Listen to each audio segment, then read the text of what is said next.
মাটির তলায় 50 বছর লুকিয়েছিলেন বাবা জলেশ্বর। বিষ্ণুপুরে উদ্ধার হলো নতুন শিব মন্দির। কিশোরয় সংঘের প্রচেষ্টায় প্রকাশ্যে এলো মল্লভূমির হারানো ঐতিহ্য। কিন্তু কেনই বা চাপা পড়েছিল এই মন্দির? বাঁকুড়ার বিষ্ণুপুরের ঐতিহাসিক আবিষ্কার। মাটির অভ্যন্তর থেকে উদ্ধার হয়েছে বাবা জলেশ্বর, প্রাচীন শিব মন্দির। স্থানীয়দের মতে 50 বছর আগে এখানে মন্দির ছিল, সেই প্রমাণ মিলল। মন্দির নগরী বিষ্ণুপুর আবার নিজের ঐতিহাসিক গৌরব প্রমাণ করলো। কথিত আছে প্রায় 500 বছর আগে মল্ল রাজত্বে স্থাপিত মল্লেশ্বর ও তার পার্শ্ববর্তী নিচু অংশে বিরাজ বাবা জলেশ্বর। কিশলয় সংঘের নবীন প্রবীণ যুবকদের প্রচেষ্টায় সত্যতা যাচাই সম্ভব হয়েছে। দীর্ঘ অপেক্ষার অবসান, মৃত্তিকা গর্ভ থেকে আবির্ভূত হলেন বাবা জলেশ্বর। উদ্ধার কাজ চলছে, প্রস্তুতি চলছে মাটির তলা থেকে সম্পূর্ণ মন্দির বের করার। বিষ্ণুপুরবাসীর আনন্দ, আবার নিজের ঐতিহাসিক স্থানের প্রমাণ দিলাম। কিন্তু প্রশ্ন, কেনই বা 50 বছর মাটির তলায় চাপা ছিল এই মন্দির? ইতিহাসের কোন অধ্যায়ে হারিয়ে গিয়েছিল জলেশ্বর বাবা?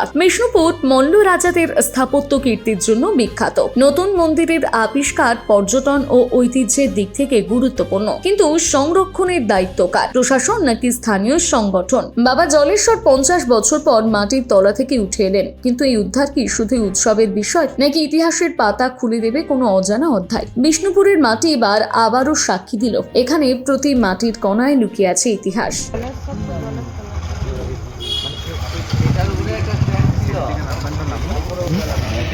ছাদ ছিল না, হ্যাঁ ছাদের পোর্শনটা খোলা, উপরের পোর্শনটা বন্ধ